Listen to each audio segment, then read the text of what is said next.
Good evening everyone. Kamusta po kayo mga kababayan? Ang pag-usapan natin po ngayon ay itong babala ng kumilig.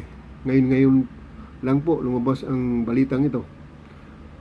Nagbabala po ang kumilig tungkol po doon sa mga kandidato na mga namimili ng boto.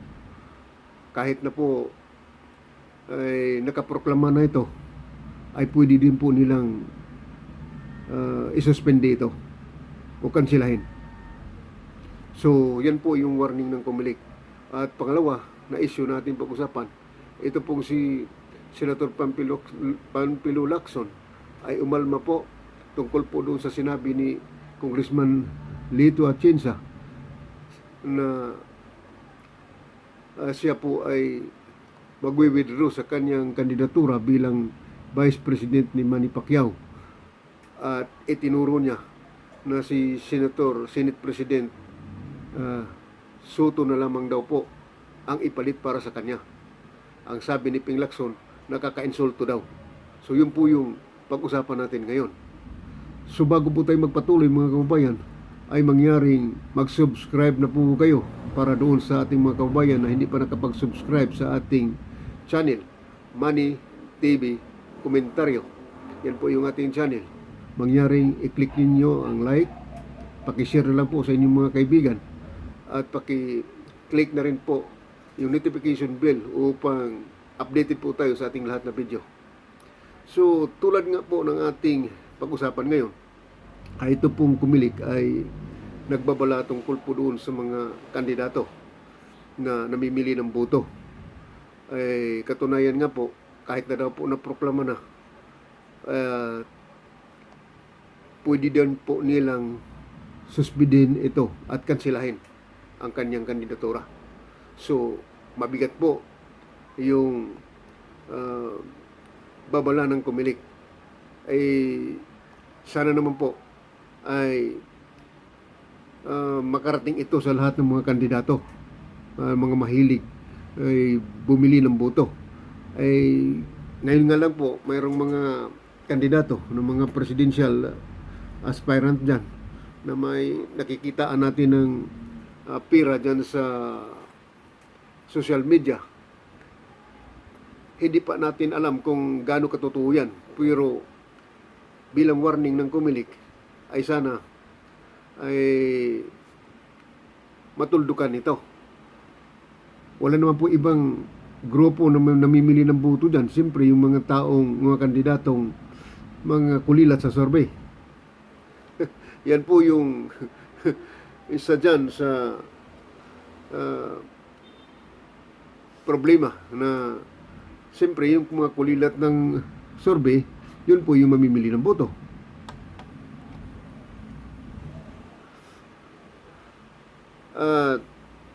Ito po ay sinabi mismo ni Comelec Commissioner George Garcia na kalakip dito ang nagpapatupad dito ng committee na ito ay si Comelec Commissioner Jaime Perolino.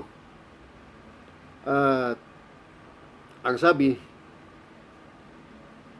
kasama ng Comelec itong Department of Justice, Presidential Anti-Corruption Commission, yung PAC, Philippine Information Agency, Department of Interior and Local Government, DILG, National Bureau of Investigation, Philippine National Police, and the Armed Forces of the Philippines. So yun po yung mga kasama, kalyado ng Comelec mga kababayan, na magpatupad nito. So matindi po ito. So napakaganda po yung ginawa ng Comelec. Kayong mga kababayan, pwede po kayong mag-react dito sa isyong ito. Samantala, pag-usapan natin uli mga kababayan itong issue ni Ping Lacson. Kapon po ay na bali na-upload po natin ang video nito, pero dahil sa reaksyon ni Senator Ping Lacson ay muli po nating tatalakayin, sapagkat nung sinabi ni Congressman Lito Atienza na siya po ay nasa banig ng karamdaman at hindi makatayo dahil nga po dyan sa kanyang tuhod na masakit, ay hindi po siya nakasama doon kay Manny Pacquiao o Senator Pacquiao ng kampanya.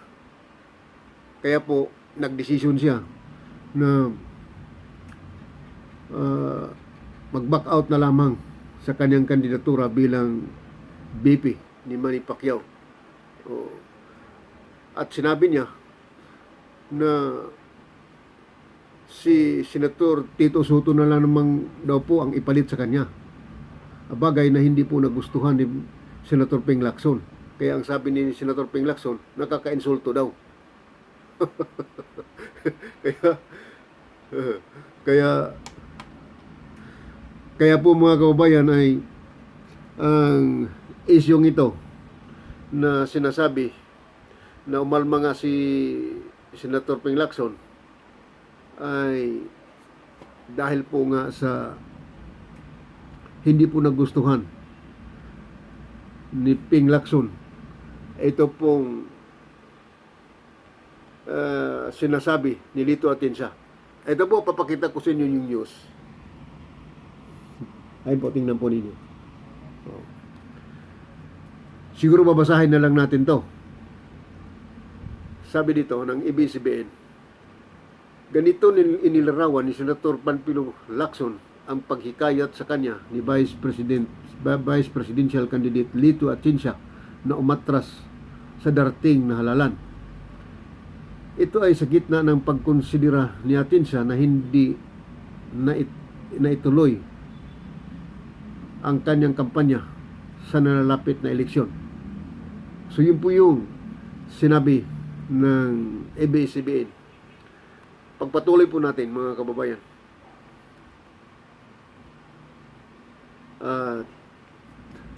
Binubuksan pa po natin.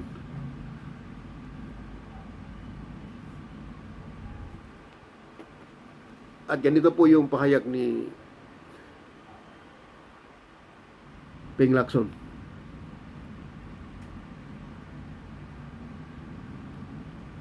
Ang sabi dito, Presidential candidate Senator Panfilo Lacson rejected on Thursday the call of Vice Presidential Candidate Lito Atienza to withdraw from the May national elections. The running mate of presidential candidate Senator Manny Pacquiao, Atienza earlier said he was considering backing out of the race and was hoping Lacson would do the same. Atienza said if quits the race, he wanted Lacson's running mate Senate President Vicente Tito Soto to team up with Pacquiao. So yun po yung pahayag ni Lito Atienza mga kababayan. Kaya nakaka-insulto nga po ito. Kaya ito po mga kababayan ay hindi maganda pakinggan sa tainga ni Senator Ping Lacson. Ito po, for that time, sabi dito, I'll finish this race and I'm not backing out, Lacson said. I suggest that Lito Atienza should go back to school and study GMRC, good manners and right conduct. Who is he to tell me to withdraw? Kaya mga kababayan nakakatawa talaga ito kasi talaga naman itong opposition ngayon nagkawatak-watak na, nagaway-away na po.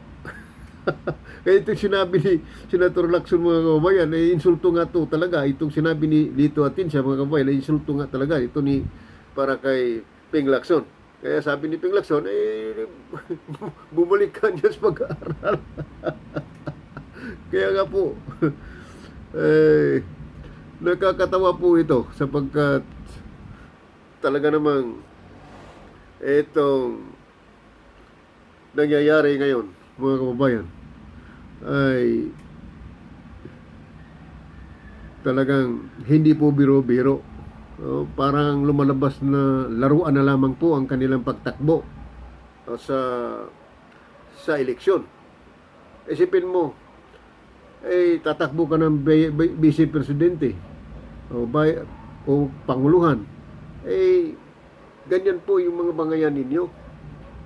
Di sana wag na lang kayo sana tumakbo noon. Wag na lang kayo nag-file ng certificate of candidacy para wala pong maaasahan yung taong bayan sa inyo. Hindi na aasa sa inyo. Ayun. Kaya tuloy, nagkaaway-away kayo. Siyempre si Ping Lacson, hindi naman siya mag-back out sa kanyang kandidatura. Nanindigan siya. At itong si Senator Soto ay hindi rin siya lilipat. Sapagkat maganda po yung ugnayan nitong dalawang ito. Di natin alam kung bakit, ano po ang ibig sabihin ni Leto Atienza, mga kababayan. So yan po yung ating report. Pwede kayong mag-react yan, mga kababayan, kung ano po inyong masasabi. Pero samantala, meron tayong idagdag, mga kababayan, ay inaantabayan na natin itong reports ngayon doon po sa Cebu, sapagkat doon po ay may malaking rally doon ang administration party na PDP Laban sa Cebu, na kung saan nandun po pumunta ang ating Pangulong Duterte. At may mga reports na maring pumunta raw doon si BBM at Inday Sara. At hindi natin alam kung magkatotoong pumunta.